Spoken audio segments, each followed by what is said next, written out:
해피 이스터. 사망 권세를 이기시고 부활하신 승리의 주님을 찬양합니다. 부활절 특강 2강입니다. 오늘 말씀의 제목은 사망아 너의 승리가 어디 있느냐입니다. 말씀은 고린도전서 후반부 15장 35절에서 58절이고 요절은 55절입니다. 우리 요절 말씀을 다 함께 읽어볼까요? 시작.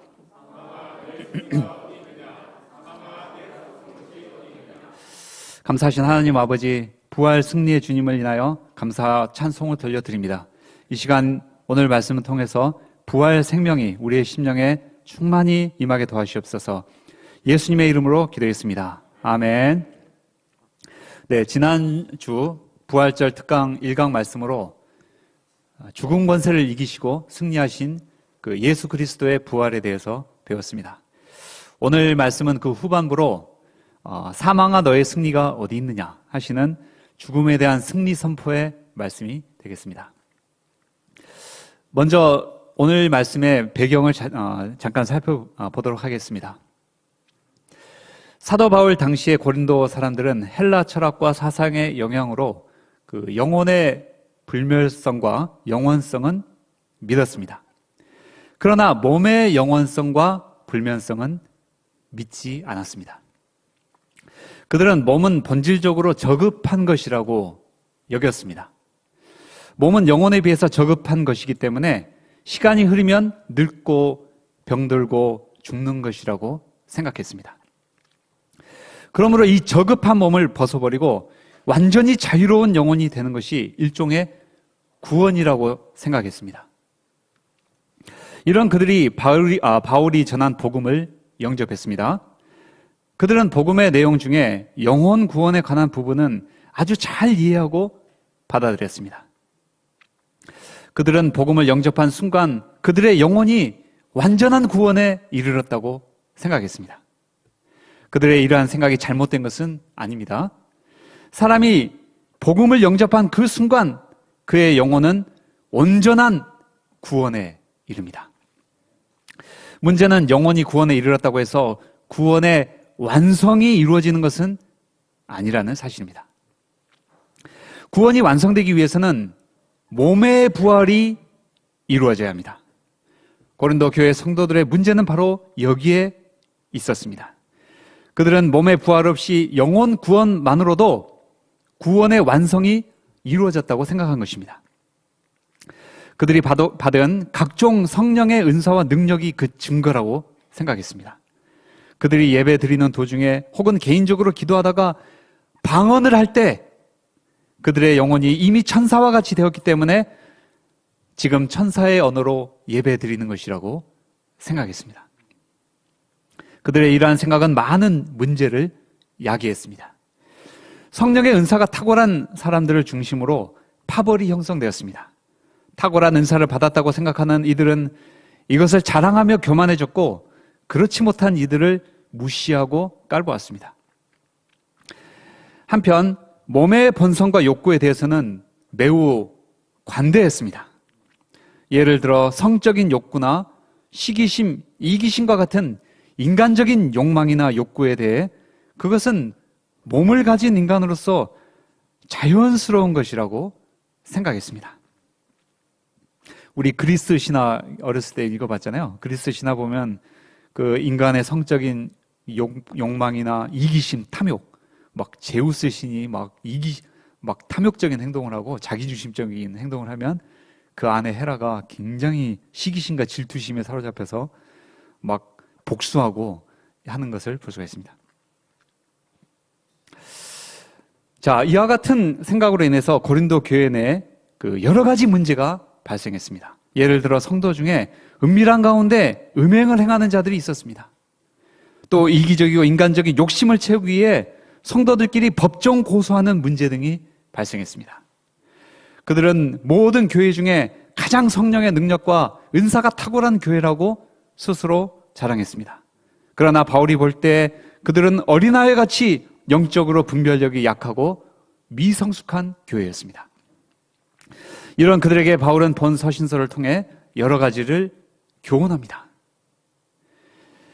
그중 오늘 본문의 15장을 통해서는 우리의 구원이 이미 완성된 것이 아니며 우리의 구원은 몸의 부활을 통해서 완성되는 것을 가르치고 있습니다. 자, 그러면은 35절로 38절을 보십시오. 35절로 38절을 형제 자매 순으로 한번 읽어보겠습니다. 시작.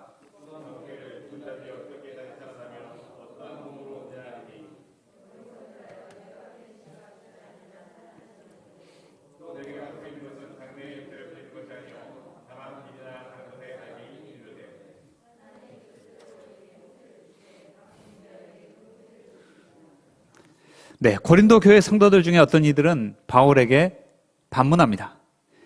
사람의 몸이 한번 죽어서 시신으로 변하고 썩어서 흙이 되면 그것으로 끝이지 어떻게 몸의 부활이 있단 말입니까? 만약 정말로 몸의 부활이 있다면 도대체 어떤 몸으로 온다는 말입니까?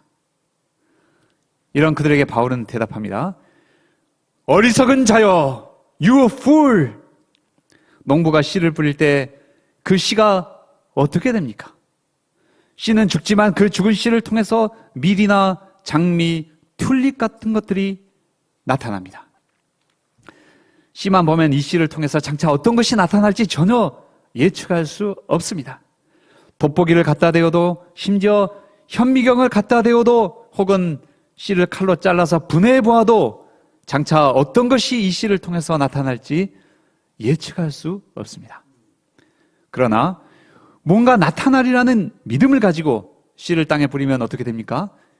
하나님이 뜻하신 대로 어떤 씨는 장미로, 어떤 씨는 튤립으로 나타나게 됩니다. 이와 같이 사람이 몸이 죽어서 땅에 묻히는 것은 마치 농부가 씨를 땅에 뿌리는 것과도 같습니다. 몸은 부패가 시작되어 한 줌 흙으로 돌아갑니다.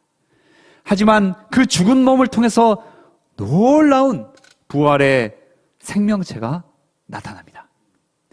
39절로 44절을 보십시오. 39절로 44절을 형제 자매 순으로 한 번씩 돌아가면서 읽어보겠습니다. 시작.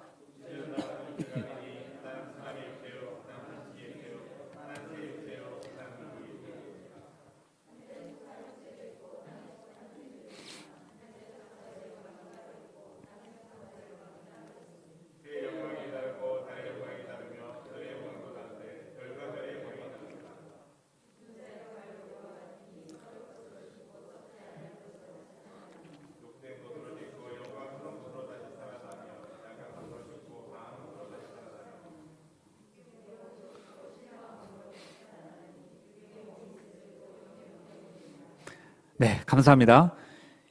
현재 고린도 교회 성도들이 크게 착각한 바가 있습니다. 그것은 몸에는 다양한 형태의 몸이 있다는 것입니다. 예를 들어 사람에게는 두 발로 생활하기에 적합한 몸이 있습니다. 동물은 네 발로 다니기에 적합한 몸이 있고, 새는 하늘을 날기에 적합한 몸, 물고기는 물속에서 헤엄치기에 적합한 몸을 가지고 있습니다.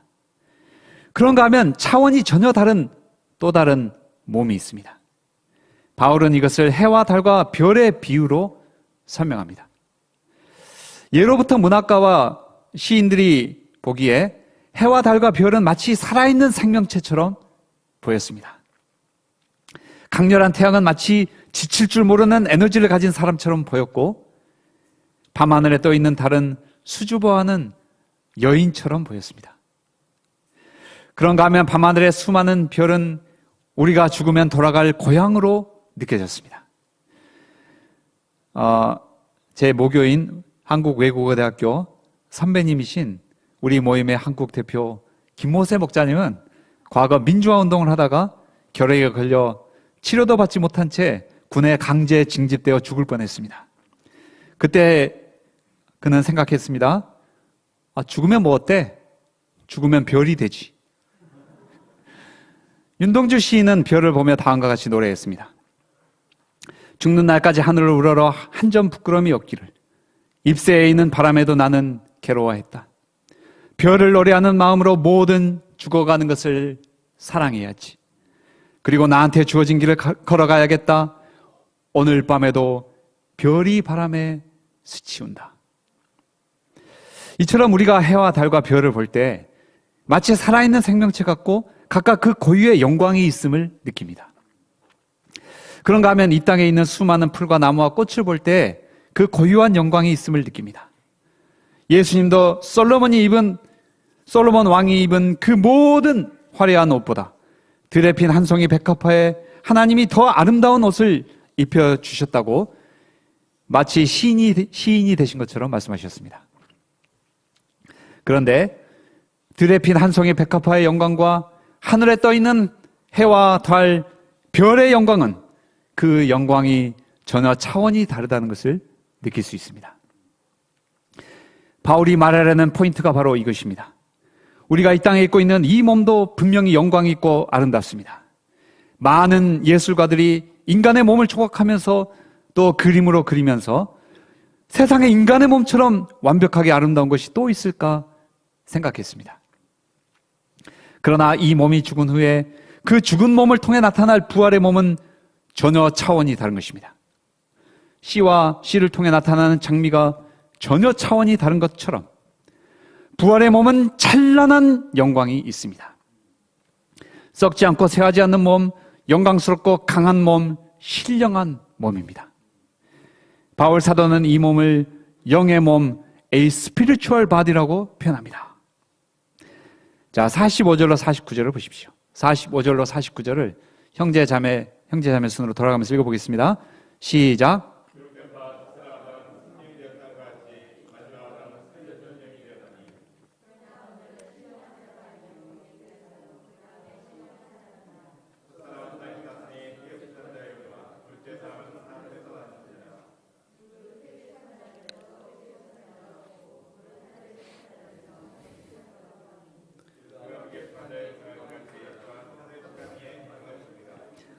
네, 감사합니다. 바울은 우리가 입고 있는 이 몸과 영의 몸이 어떻게 다른지 보충 설명할 필요를 느낍니다. 우리가 입고 있는 이 몸은 첫사람 아담이 하나님으로부터 받았던 것과 동일한 몸입니다. 첫사람 아담은 어떤 몸을 받았습니까? 아담이 받았던 몸은 흙에 인간의 유전 정보가 정교하게 새겨진 몸입니다. 오늘날 우리가 사용하는 컴퓨터는 바로 이 인간의 몸을 본따서 만들어진 것입니다. 컴퓨터는 흙 대신에 반도체라 불리는 돌 위에 이진법으로 정교하게 여러 가지 정보를 새겨 넣어 만들어졌습니다. 인간의 눈과 손을 본따 입력장치에 해당하는 스크린과 키보드가 만들어졌습니다. 여러 정보가 새겨진 돌로 된 컴퓨터가 신기하게 작동하는 것처럼 유전 정보가 새겨진 흙으로 된 인간의 몸도 그 유전 정보대로 정교하게 작동하는 몸이 되었습니다. 이 몸 안에 하나님이 영혼을 불어넣어 인간은 생명이 되었습니다. A living soul.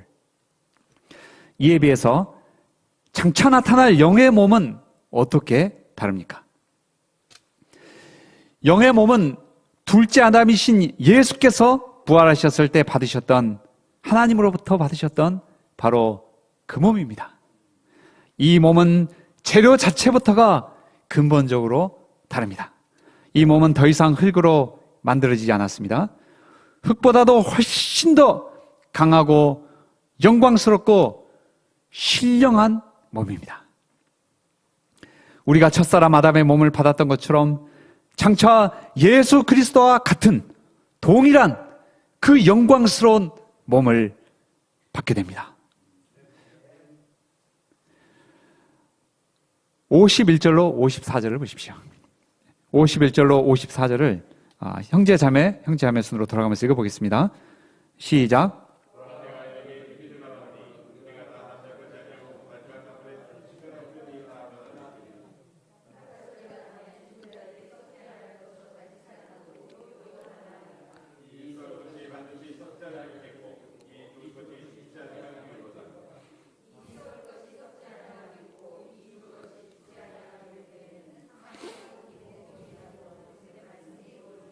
네, 감사합니다. 많은 이들이 축구를 아주 좋아합니다. 축구 시합할 때 선수들은 정말 열심히 뜁니다. 특히 경기를 지고 있을 때 그것을 만회하기 위해 죽을 힘을 다해서 달립니다. 그러다가 정해진 시간이 되어 심판이 호루라기를 붑니다. 삑! 삑! 삑! 그러면 그렇게 열심히 뛰던 선수들이 일제히 달리던 것을 멈춥니다. 어떤 선수들은 승리의 감격에 서로를 안고 기뻐하기도 하고 어떤 선수들은 패배의 아픔 가운데 그라운드에 대자로 드러눕기도 합니다. 잠시 후 선수들은 짐을 챙겨 각자의 삶으로 돌아갑니다. 이 세상에서의 삶은 마치 축구 시합과 같습니다. 모든 사람들이 죽음의 힘을 다해 뛰지만 뛸 수 있는 시간이 영원한 것은 아닙니다. 어떤 선수는 시합이 종료될 때까지 뛰기도 하지만 어떤 선수는 감독의 권한으로 시합 도중에 교체되어 그 시합에서 영구히 아웃되기도 합니다. 이처럼 세상 모든 사람들이 각자의 이익과 목표를 가지고 죽을 힘을 다해 살아갑니다. 그러다가 심판장이신 하나님이 천사를 보내셔서 종말의 나팔 소리를 불게 하시는 때가 옵니다. 그때가 오면 이 세상에서의 모든 활동이 정지됩니다. 러시아의 푸틴이 자기의 생각과 자국의 이익을 위해 우크라이나에 날리던 미사일도 하나님의 종말의 나팔 소리가 울려 퍼지면 하늘을 날다가 목표 지점에 이르러 폭발하지 못하고 그대로 떨어질 것입니다. 많은 이들이 밤잠을 이루지 못하며 계산기를 두드리던 주식시장도 종말의 나팔 소리와 함께 그대로 영원히 폐장될 것입니다. 그때 예수 그리스도 안에 있던 성도들은 어떻게 됩니까? 보라, 내가 너희에게 비밀을 말하노니 우리가 다 잠잘 것이 아니오 마지막 나팔에 순식간에 홀연히 다 변화되리니. 나팔 소리가 나매 죽은 자들이 썩지 아니할 것으로 다시 살아나고 우리도 변화되리라.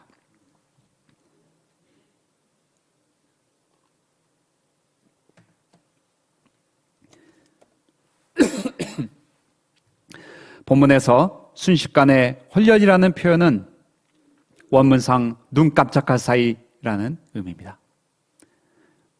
이 시간 다 같이 눈 한번 깜빡해 보겠습니다. 눈 깜빡했더니 설교자가 단상에서 사라지면 어떤 기분이겠습니까? 정말 놀라겠죠? 눈 깜빡하는 그 찰나의 순간 성도들은 아담으로부터 물려받은 이 육신의 몸을 영원히 벗어버리고 둘째 아담이신 예수 그리스도와 같은 부활의 몸, 영의 몸을 입게 됩니다. 55절, 57절 보십시오. 57절을 다 함께 힘차게 한번 읽어보겠습니다. 시작.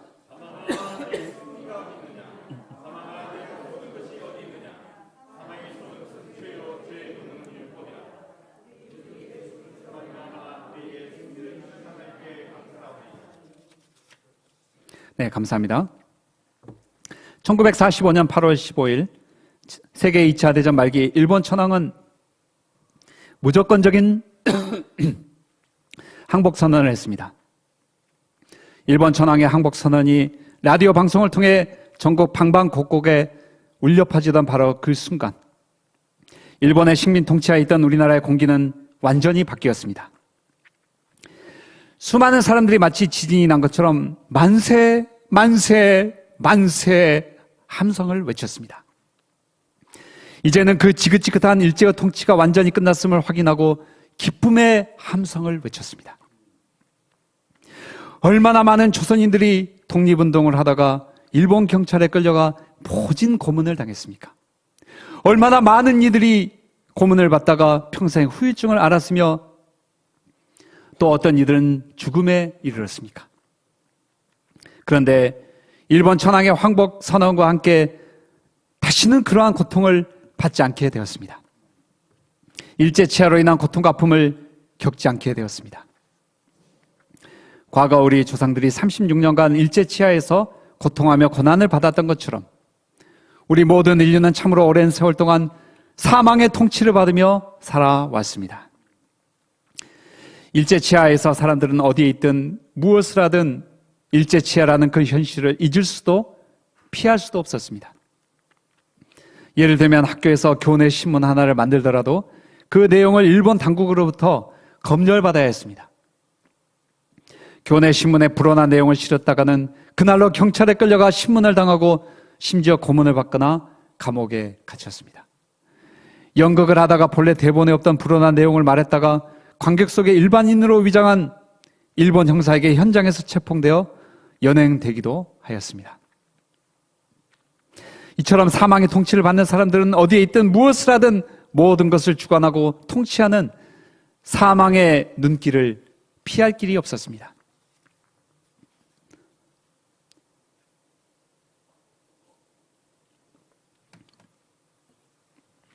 일본의 통치가 사람들에게 자유를 빼앗아갔던 것처럼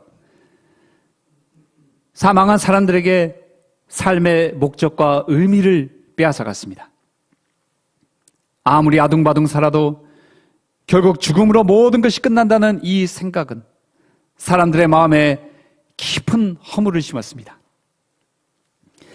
조선 최초의 소프라노 성악가였던 윤신덕 씨가 있습니다. 1926년 그녀는 사해참미라는 노래를 작사하여 불렀습니다. 광막한 황야를 달리는 인생아, 너의 가는 곳 그 어디이더냐?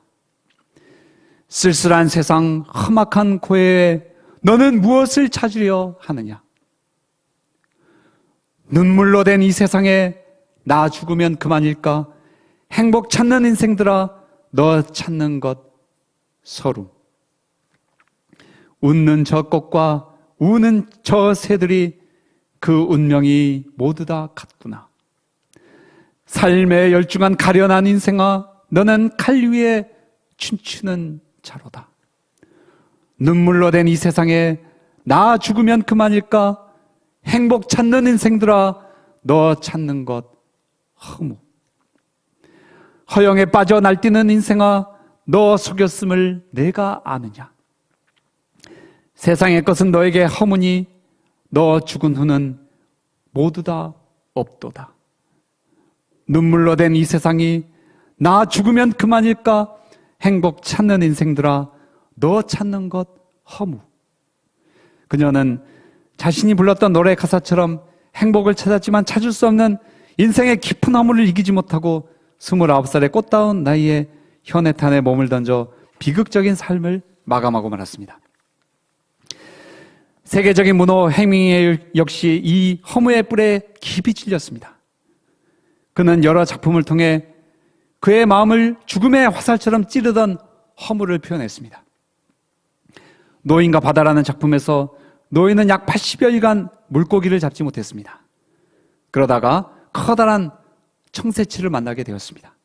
노인은 3일간 사투를 벌인 끝에 마침내 청새치를 잡게 되었습니다. 노인은 청새치를 배에 매달고 항구로 돌아왔습니다. 그런데 돌아오는 길에 상어떼를 만나게 되었습니다. 노인은 밤중까지 상어떼와 사투를 벌였습니다. 죽을 각오로 싸웠고 나이프와 몽둥이가 모두 부러졌습니다. 항구에 돌아와 보니 청새치는 앙상한 뼈만 남았습니다. 해밍웨이는 죽을 각오로 싸웠으나 앙상한 뼈만 남은 노인의 모습을 통해서 인생을 표현했습니다. 작품 속의 노인처럼 우리의 인생은 각자 무언가를 얻기 위해 죽을 것 같은 고생을 하고 투쟁을 합니다. 그러한 고생 끝에, 투쟁 끝에 무언가를 얻을 수 있으려는 기대와 꿈을 갖습니다. 그러한 기대와 꿈이 삶을 살아가는 힘이요 원동력이 됩니다. 그러나 그렇게 살다 보면 결국 남는 것이 무엇입니까? 상어 같은 이들에게 뜯기고 빼앗기고 남은 것은 아무짝에 쓸모없는 앙상한 뼈뿐입니다. 그렇게 살다가 결국은 죽음으로 끝나는 것이 인생입니다.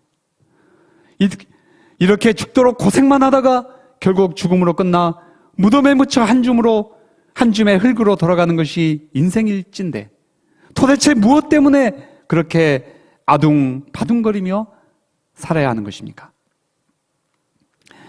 우리 인생은 누구나 하던 일을 잠시 멈추고 밝은 달 아래 혼자 가만히 앉아 곰곰이 생각해보면 삶의 허무가 주는 그 무서운 힘을 느낄 수 있습니다.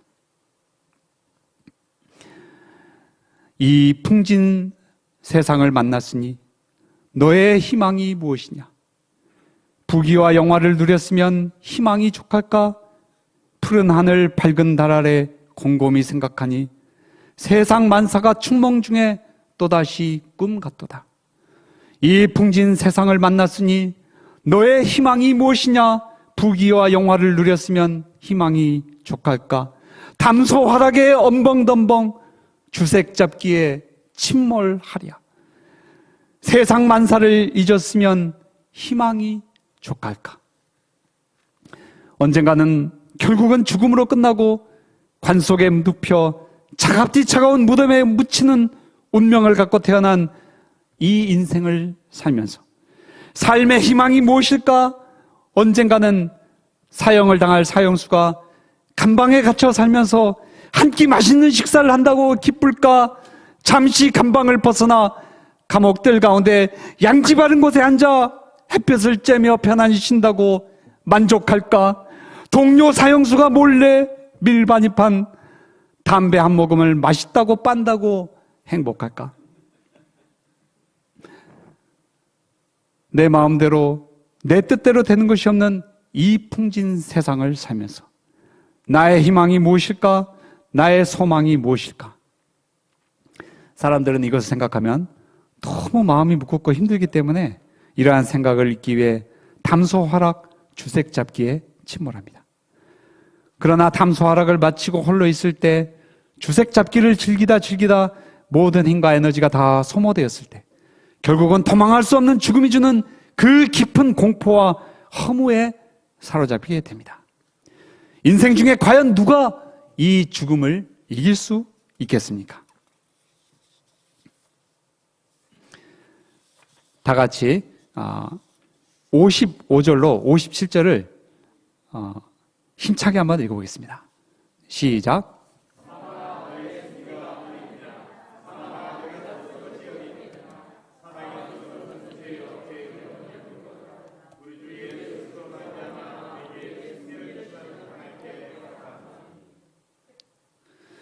그런데 이제 이 죽음을 이기는 놀라운 소식이 있습니다. 그것이 무엇입니까? 그것은 바로 예수 그리스도의 부활입니다. 예수께서는 십자가 위에서 우리 죄를 대신하여 죽으셨습니다. 그리고 사흘 만에 죽은 자 가운데서 다시 살아나셨습니다. 예수님의 부활은 명백하게 몸의 부활입니다. 예수님의 몸은 십자가에 죽으시고 무덤에 묻히셨습니다. 마치 농부가 땅에 씨를 뿌리듯 예수님의 몸은 차가운 대지에 묻혔습니다. 그러나 그것으로 끝난 것이 아닙니다. 씨가 죽은 후에 그 씨의 죽음을 뚫고 대지를 뚫고 아름다운 꽃이 탄생하듯이 죽으시고 땅에 묻히신 예수님의 몸은 부활의 새 몸으로 탄생하셨습니다. 이 몸은 결코 다시 늙거나 병들거나 죽거나 썩지 않는 몸입니다. 썩지 않고 강하고 영광스러운 몸입니다. 이 예수님의 몸의 부활이 우리에게 큰 기쁨을 주는 이유가 무엇입니까? 그것은 우리도 장차 예수님이 입었던 그 동일한 몸을 입게 되기 때문입니다. 그때가 되면 죽음을 이기고 승리하게 됩니다. 사망아, 너의 승리가 어디 있느냐? 사망아, 내가 쏘는 것이 어디 있느냐? 우리 이 승리의 외침을 일제시대 치하 때 해방이 선포됐을 때 그 승리의 함성을 외쳤잖아요. 예, 그런 것처럼 한번 외쳐보겠습니다. 예, 힘차게 사망을 이기고 승리한 승리의 함성을 외쳐보겠습니다. 사망아, 시작. 사망아, 내 승리가 어디 있느냐? 사망아, 내가 쏘는 것이 어디 있느냐? 아멘.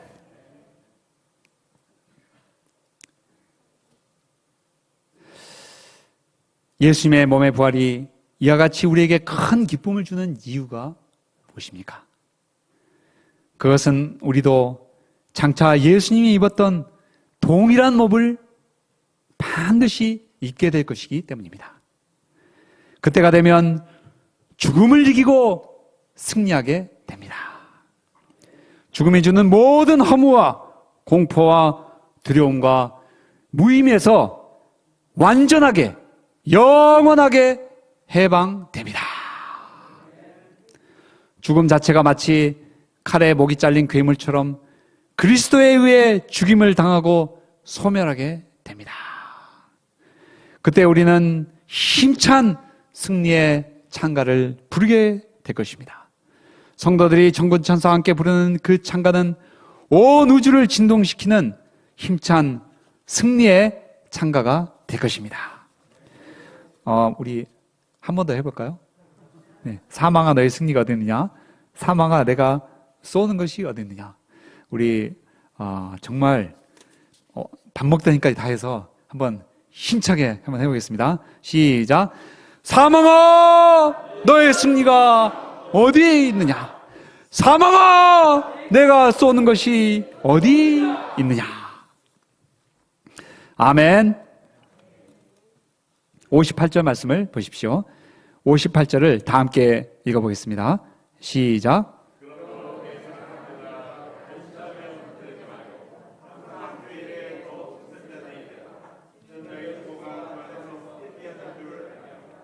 바울은 본 고린도전서 15장의 결론으로 58절 말씀을 기록합니다. 고린도 서도에서 말씀드렸던 것처럼 고린도 성도들의 문제가 무엇이었습니까? 그것은 이미 구원이 완성되었다. 영혼만 구원받으면 된다. 몸은 어차피 죽으면 썩고 없어지는 것이기 때문에 몸으로 사는 이 세상의 삶은 어떻게 살아도 좋다. 그러면서 이 몸의 그 육신적인 본성과 욕심을 쫓아 사는 것이 그들의 문제였습니다. 그러나 바울은 본문 말씀을 통해서 이 세상에서 몸을 입고 살아가는 이 삶은 마치 농부가 씨를 땅에 뿌리기 위해 준비하는 소중한 기간과 같다고 말씀합니다. 농부가 씨를 땅에 뿌리는 것은 새 생명이 탄생하는 과정에서 매우 중요하고 소중한 과정입니다. 농부는 겨울 기간 씨를 잘 관리했다가 때가 되면 정성껏 땅에 뿌립니다. 이와 같이 우리가 몸 안에 살아가는 이 삶의 여정은 장차 부활의 몸을 받기 위해서 반드시 필요한 과정이며 또한 소중한 기간입니다. 씨가 중요한 것이 아니라 나중에 장미나 튤립이 중요하다고 해서 씨를 그냥 아무 데나 굴리고 막 밟고 막 심지어 막 불에 끄슬리고 이렇게 하면 어떻게 되겠습니까? 무엇보다 중요한 것은 몸의 본성과 욕망을 쫓아 살면서 죄를 지으면 안 된다는 것입니다.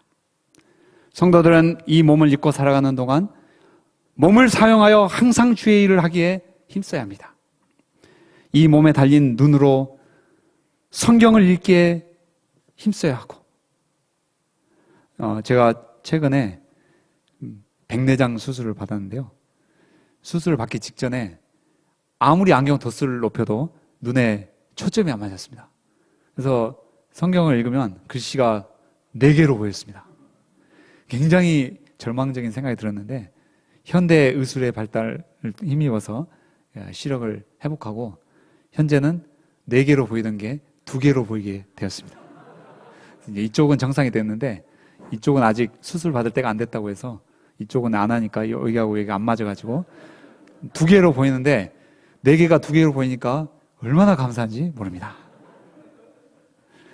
그래서 또다시 4개나 6개로 보이기 전에 이 말씀을 마음에 전부 다 기록해 놔야겠다. 이런 결심을 하게 됩니다. 또 이 몸에 달린 입으로 입만 열면 불평과 원망과 감사치 않는 말을 하는 대신에 입만 열면 거룩하고 아름다운 말을 하고 감사의 말을 하고 무엇보다 기도하기에 힘써야겠습니다. 또 이 몸에 달린 손으로 선한 일을 하며 또 이 몸에 달린 이 발로 사랑이 필요한 성도들에게 찾아가 도움을 주는 일에 힘써야겠습니다. 우리가 부활할 때, 부활의 날, 성도들은 우리가 이 세상을 살면서 몸으로 했던 그 모든 수고가 하나도 헛되지 않았음을 깨닫게 될 것입니다. 저희가 올 한 해 또 몸 안에서 살아가는 남은 삶의 기간, 하나님이 주신 이 몸을 사용하여 주의 일에 항상 더욱 힘쓰는 자들이 되기를 기도합니다. 다 같이 여절 말씀인 55절 읽겠습니다. 시작.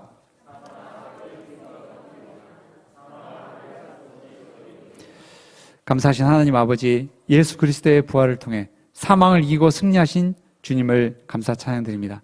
저희가 이 사망의 찬가를 힘차게 부리며 하나님이 주신 이 몸으로 주의 일에 더욱 힘쓰는 자들이 될 수 있도록 은혜 주시기를 기도합니다. 예수님의 이름으로 기도했습니다. 아멘.